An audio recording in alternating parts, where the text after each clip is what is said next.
Hey everybody, I'm on the couch today. It's actually the morning of Tuesday. I think it's like, what is it, the 7th today? Let me see, my mom's birthday is on Friday, which is, it was more November 10th, so 8th, yeah, that's right. So it is the 7th, and I'm redoing this video for a weird reason.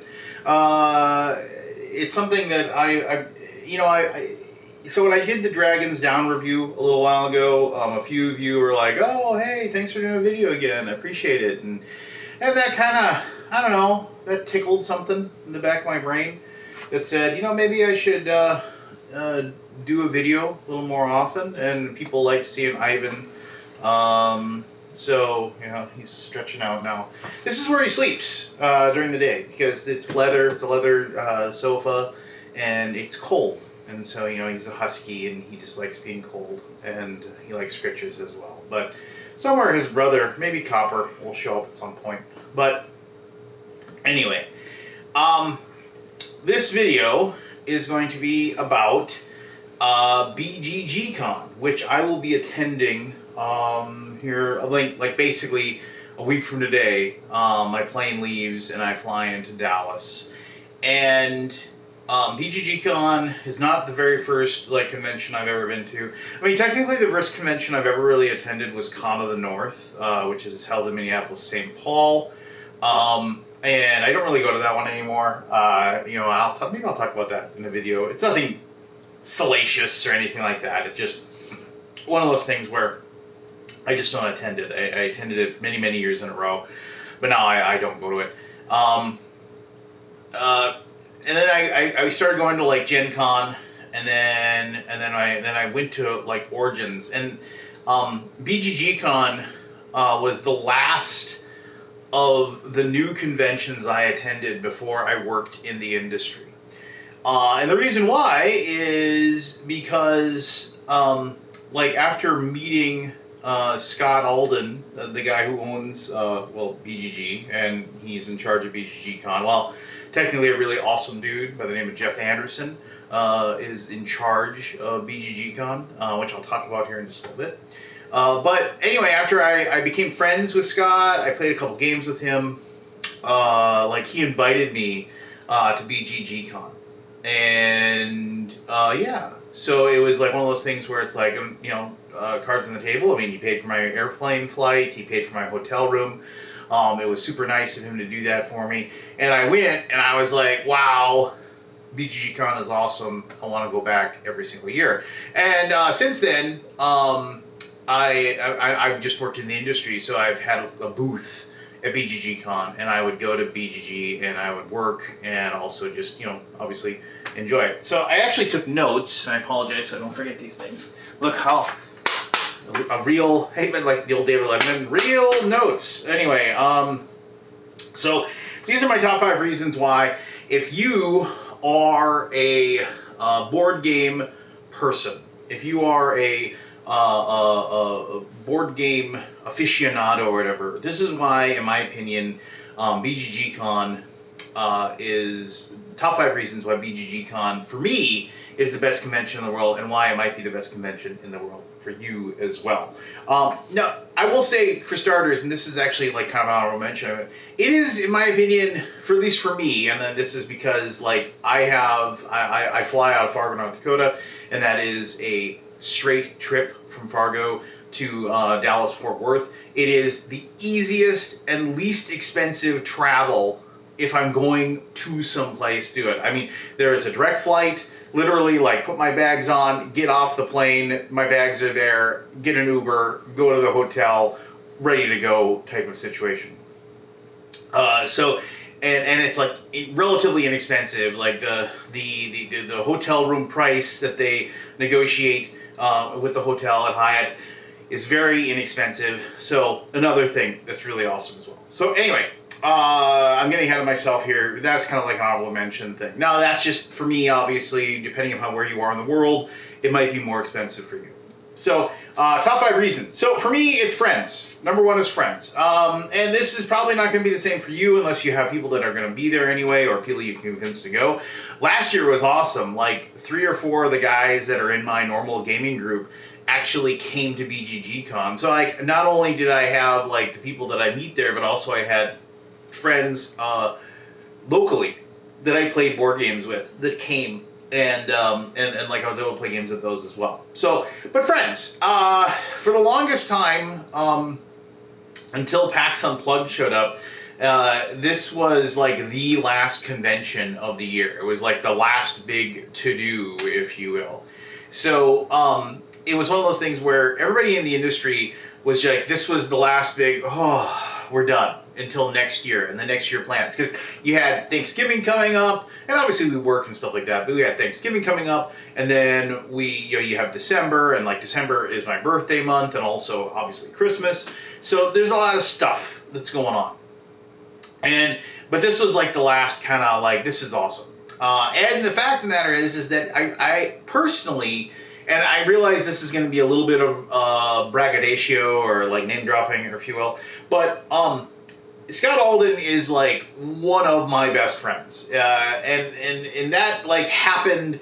It was one of those weird things where I firmly believe that the older you get, the less likely you are to make really good friends. I have like 3 or 4 like really good friends that live in town, where I live, and those are the guys that I play, Dungeons and Dragons with. And I'm not talking about, my wife is my best friend in the whole wide world. She is the first person I want to talk to about anything.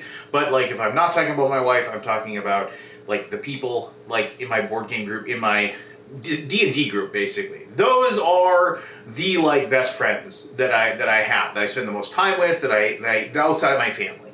And like the one guy that like, and I should say this, if you watch the Alaboom, pretty much like Barry, Anthony, Scott, these are gentlemen that I have, friends that I have made after the fact, that are like people that I could probably, as the saying goes, count on to hide a body for me. Not that I would ever use that ability with them, but they're those kind of people that know that if they call me in the middle of the night and they want to talk, I'm there for them, and I know they'd be there for me as well.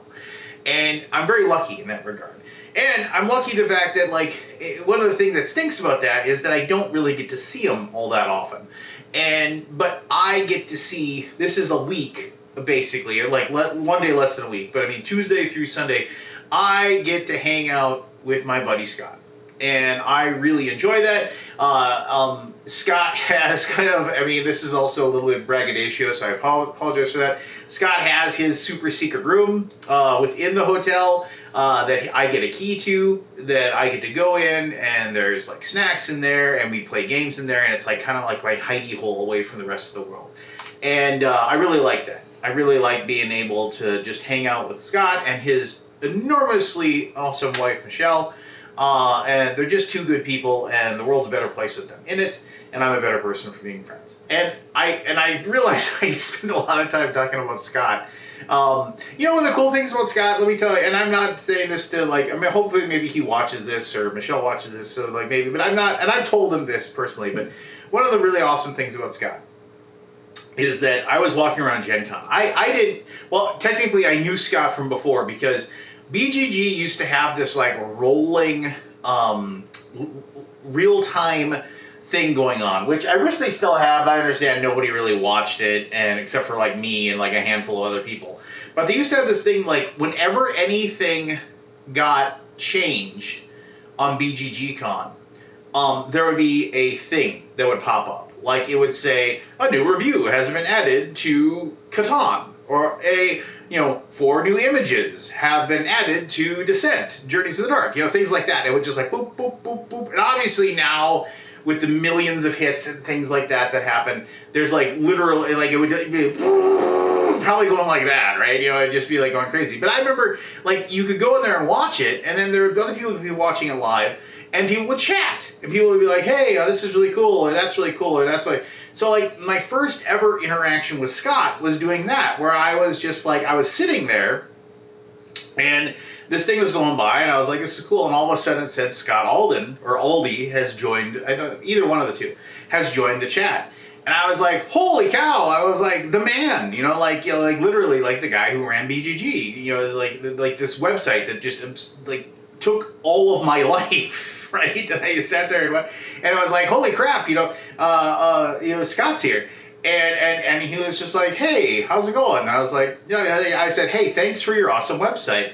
And he said, thank you for making awesome videos. I really like them. And I was like, oh my gosh, ooh, just like, anyway, so yeah, there was a little bit of a fan worship there. But anyway, like the Gen Con after that, and this is before I was working in the industry at all, like I wandered by the BGG booth and I saw Scott and I got to meet him and, shook his hand and everything like that. And I was watching them do their live stream stuff, and he said, "Hey, you wanna check this out? You wanna see what this is like?" And I was like, "Yeah, cool, man." And so I got to sit in with him, and we just kind of talked the industry, and we talked about just like how videos and video taking and video editing and like all these things, and like he was light years ahead of me as far as like his setup and everything like that. So I really I asked him a ton of questions and learned a lot of stuff, and then probably didn't use any of it. Well, I probably used like a tenth of what I did because I've never been, look at this, I'm sitting on a couch with a dog and I'm just talking and rambling as I do. So I didn't really use any of it, but it was really nice, and he took the time to talk to me about it, and that was cool. And then after the fact, I remember he actually like reached out to me and said, hey, I really appreciate you taking the time to sit with me and talk with me, and I had a lot of fun, and you were really awesome about, and he said, you seem like the kind of guy that I'd want to play board games with, and I thought that was a really nice thing for him to say.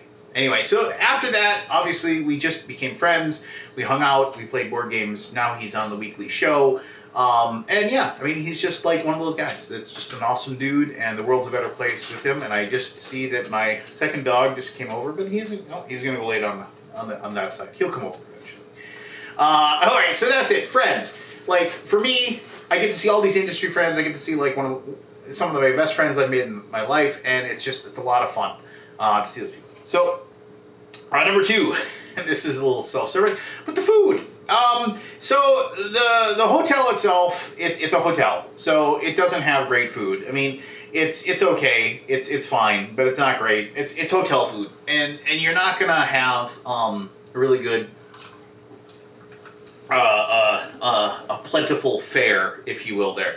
However, it is located in the Dallas-Fort Worth area, and it's like within walking distance. In the morning, it's within walking distance of this little diner, and I can't remember, it's like, man, somebody's gonna like say it in the comments, hopefully. But there's this diner that has absolutely amazing breakfast. So like if your booth opens up at 10, you get up at like 8:30, you take like the 5-6 minute walk to get to the diner, and you sit down and you have some of the best French toast and hash browns you'll ever have in your life, and you can just and get like your fuel for the day, right? So, but that's awesome. But what's more awesome is the fact that like it's Dallas, and Scott knows of all of the good restaurants in town. And I usually end up going out with him and grabbing meals, and so there's like a lot of really good Tex-Mex places that I've gone to. There's a lot of really there's like a barbecue place called the Hard 8, which is pretty amazing. And so like when I get to go and have those meals, they're pretty awesome. And it isn't like I go out and find some big stupendous place to eat every single evening, but it's one of those things where there's 2 or 3 that I really, really enjoy, and then the rest of it, I just slum it and get some hotel food, and that's fine. But the food, like, I look forward, and I can't remember the names of these places, obviously. Maybe Scott will tell me and I can put them in the notes or something.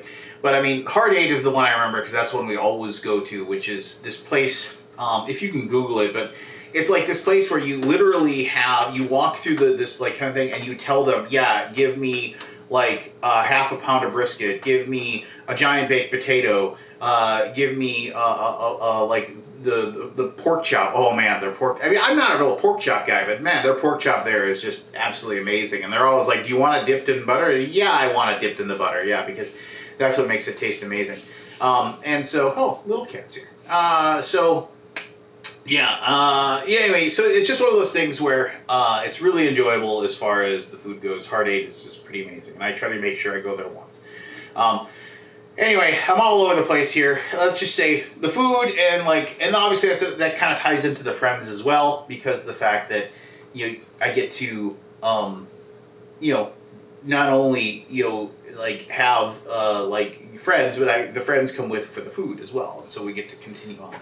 I mean, last year, and I'm going to name drop here, but I went to a Tex-Mex place with Scott and Michelle, and Eric Lang came with. And Eric Lang is another guy that whenever I see him, it's just it's really nice to talk to him, and it's cool to be able to sit there and just talk to one of the best game designers in the industry, in my opinion, and also just talk about life and talk about what his family's been up to, how he's been, and things like that. And not talk about games, just talk about life and stuff like that. And he always is very genuine, I guess, is one of the things I really like about Eric. But anyway, I'm babbling here. Oh shoot, I was gonna actually do better prep here so I could show you exactly what, but the flea market at BGGCON. It is so there's events.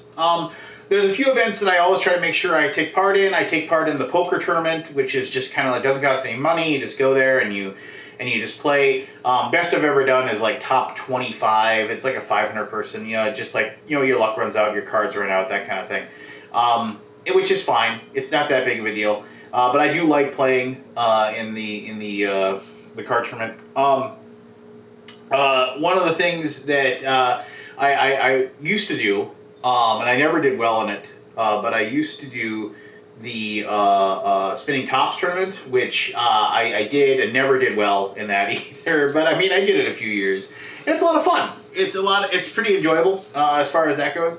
But yeah. So, but the other event that I always do every single year is the flea market. So the flea market is obviously what you did. It is 1 hour long. People from within Dallas show up. And they bring all of their games they want to sell, and they get a table and they get to it. And like I said, when it's 1 hour, the 1 hour is thing I really like, is because it doesn't take forever. People aren't sitting there waiting and waiting. They tell people half hour left. They tell people 15 minutes left. They really shut it down and then get people ready to go.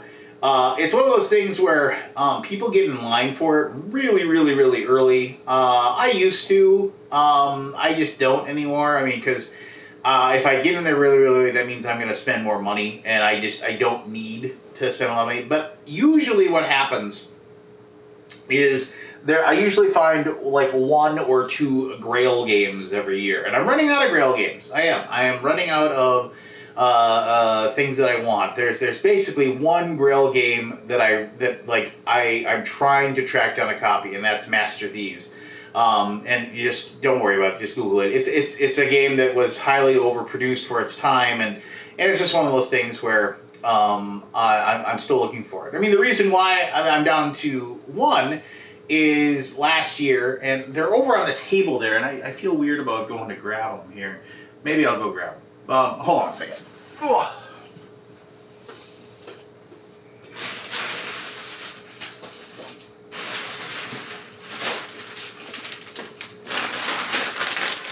All right, so last year, there were 2 games that have been on my Grail forever, and so I managed to track down. And this, admittedly, if I could get the other brand of it, I would try to find it. There's a different box cover, yes, but a copy of Divine Right, complete in pretty amazing condition. This is the 25th anniversary version. Pretty amazing condition. I mean, the box is a little beaten up, but the game I think is completely and totally unplayed, and that was something that I've always wanted. And then obviously this is I had a buddy who owned this, Magic Realm. So I had a buddy who owned this, and we played his copy all the time. I never was able to track down a copy myself or couldn't buy it. But this is an impeccable copy.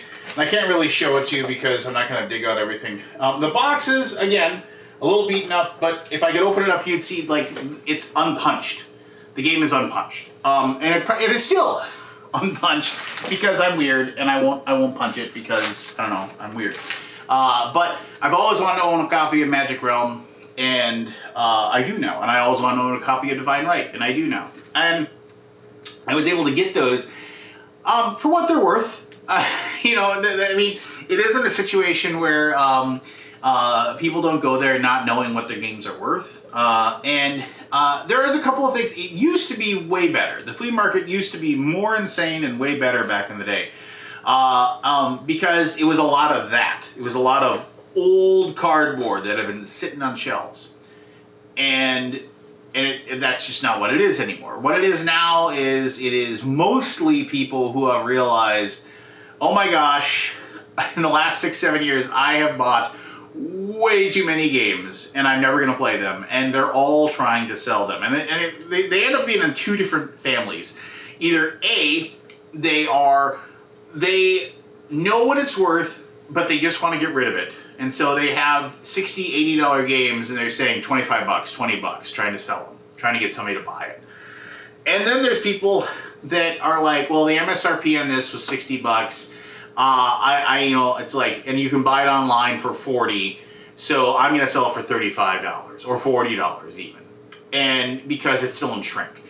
And those games just don't move. And the reason why is because there's 20 tables that all have those games on them. And they're also the people that are wandering around in there, they've all bought those games already. So they don't have any interest in buying games that either A, they already have, or B, that they can get cheaper at another spot in the area. So, but there's a couple of vendors that whenever I walk in, they see me and they're like, I got your game, I got your thing that you're looking for. And they actually kind of hold on to them. So I get the first chance to crack at them, which I appreciate. And that was both of those, Magic Realm and Divine Right, because somebody held on to them. And like I said, he knew what they were worth and he charged me what they were worth.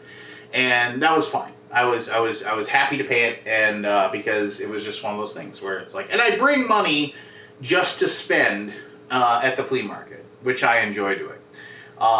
It is the only thing that I don't work at the booth for, because it happens on, I think, Saturday morning or Friday morning at 10 o'clock, and I find somebody else to man the booth for me, or we just don't open the booth until the flea market's done. Yeah, I mean, there you go. So that flea market is the best thing. So number 4, this is still, even though it is a larger convention, now it's not going to be Gen Con or Origins or anything like that, or Essen, for God's sakes, but it is a one-site convention, meaning there's nothing that you have to leave the hotel for. Everything that you want to do is at that hotel. If you want to go and play games, it's at the hotel. If you want to go and see Grant Lyon perform his stand-up, you go to that theater, amphitheater for him to do it. It's everything is there. You don't have to do anything else. You don't have to travel anywhere. You get up in the morning, you go downstairs, you have breakfast, maybe you walk to the diner, maybe you have breakfast at the hotel, and then you just enjoy your day, whether it's playing games or going to events or whatever. And you do that. You don't have to worry about, how do I get to here, how do I get to there? Plus, you're staying at the hotel that has the thing. So it is super, super awesome as far as that. And I've always enjoyed one location conventions. And it's tough, obviously, because if you're huge, you don't have enough room and whatever. So I like that part. And that's kind of a smaller thing, but it's personally, and I don't think I'm being crazy here. I mean, nobody that says, oh, I love it when I'm 6 miles away from the convention, and then when I get to the convention, if I want to do this, I got to go, I got to cross the street and go walk over to this other building and go and do that thing, So, I mean, I don't think I'm crazy, but it's in my opinion, the largest, best one location convention that I go to anyway. And the final thing is, and this is weird, is games. So, yes, there are vendors there. They are selling stuff. You can buy games if you're looking for them. A lot of times you can get a really, really good deal. Why am I sitting way off to the side like this? You can get a really good deal. A lot of times you can you can play games that people have brought. But the really nice thing is that BGG recognizes that the games that are released at Essen take a little while to get to the States. And so if people want to try out the new hotness, they pick up those games in Germany and they bring them back. And so they have all the new hot, cool games. Last Light will be in the Hot Games library. Brand new, awesome game from Grey Fox Games. But they will be there. But the awesome thing is that you have the chance to play that new stuff. And I don't know how many times I've done, like, somebody's like, oh, you got to try out this new game, it's amazing. And I'm like, well, I got to wait till like February. No, it's like we checked it out from the library. We can go ahead and play that. And that's something that I really like. And the Board Game Geek library has, well, it has pretty much everything you ever wanted to play in that library. And if there's something you wanted to play and it isn't in that library, then it's, you probably, it's like something where it's like, oh, there was that one game I played when I was like 14 and I think it was called this, and is it in there? No. And chances are it probably is anyway. It is one of those things where as you walk around, there are people that have signs up all over the place saying looking for players or looking for a teacher, things like that, which I enjoy doing. If I know how to play a game, I like to be able to teach those games to those people. And like I said, usually there are a handful of games that Scott has mentioned to me that are really great that he thinks I'd really enjoy. And he tells me, we got to play that game at BGGCON. And we do. We have a handful of games that I'm going to play that I don't really buy board games anymore. I mean, other than flea market stuff. But I don't really, it's just one of those things where I'm presently getting rid of games out of my collection slowly but surely, trying to just ditch them all. This goes out to anybody that if you want to come up to Fargo, North Dakota and go dig around in my a storage locker and buy some games off me super, super cheap, let me know. I would love to be able to just get all the stuff out of there and then just bring everything home, and so I can stop paying the rent on that every month. That would be awesome. But so if you live nearby or you want to travel, by all means, come on up here.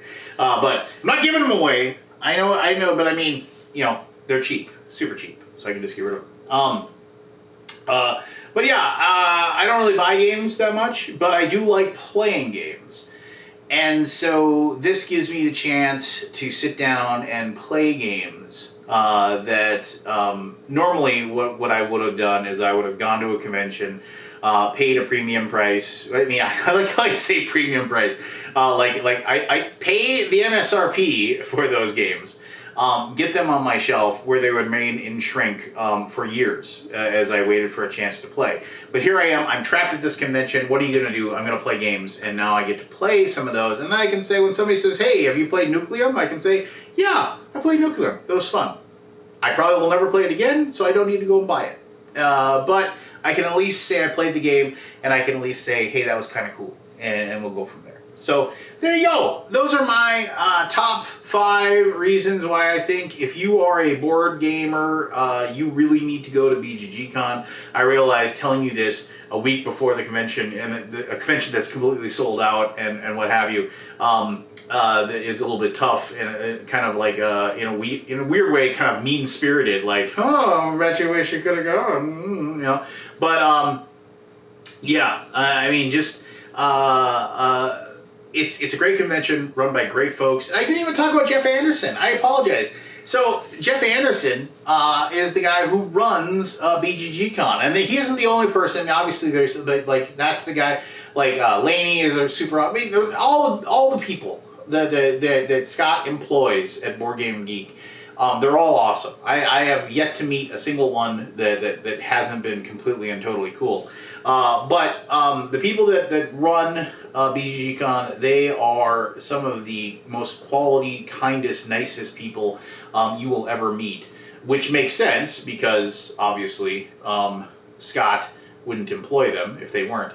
But it is a situation where I just, it is the most efficiently run convention I've ever seen. And it might have something to do with it. It isn't like a giant one like Origins or Gen Con or what have you. But it is a well-oiled machine. The people that run it are available and present if you have questions. It isn't like you get shunted down some path of weird customer service where you have to figure something out. Even if you're an attendee, the volunteers that they employ are amazing and awesome as well. Everybody seems to know what they're doing, how they are supposed to do what they're doing, and are willing to assist in any way possible to make your convention better for you. So yeah, I mean, it's so hats off to all of the people that run BGGCon, because it wouldn't be awesome if it wasn't for them. So there you go. Go to BGGCon. It's amazing. It's awesome. If you are going to BGGCon, tell me in the comments below, and tell me if you're going to be there, and stop by the Gray Fox Games booth and say hello if you're so inclined. Also, I'm just going to say this, and I don't know if it'll happen or not. I don't think I'm going to go full swing back into board game reviews or anything like that. Just basically because the whole process, unless I get like my own. I'm sitting on a couch in my family room doing this right now. Unless I can get like a dedicated space somehow, at some point, I'm not going to go dive in. But if you ever have a board game out there that you just like me to like talk 5, 6, 7 minutes about and give you my thoughts after playing it, something you think I should check out, that's something I should try to play that isn't impossible to find out either, or impossible to find, let me know. And maybe that's something I'll do in the future. You can like send me in the comments down below and let me know what you think would be a good thing for me to check out. I do have an RPG book that I want to talk about. Maybe I'll do that tomorrow morning, and I'll talk about a Call of Cthulhu adventure that I recently ran for my buddies, and we had a lot of fun with it. And just give you my thoughts on that. That's also something I think I could just sit here and tell you what I thought about it. But if I get time tomorrow morning, I'll do that. Otherwise, just, as always, just be the best version of you that you possibly can be. I don't know. Try to keep your nose clean. Be awesome. Continue to be awesome. And until next time, I'm the Undead Viking. You're you. And just have a great day.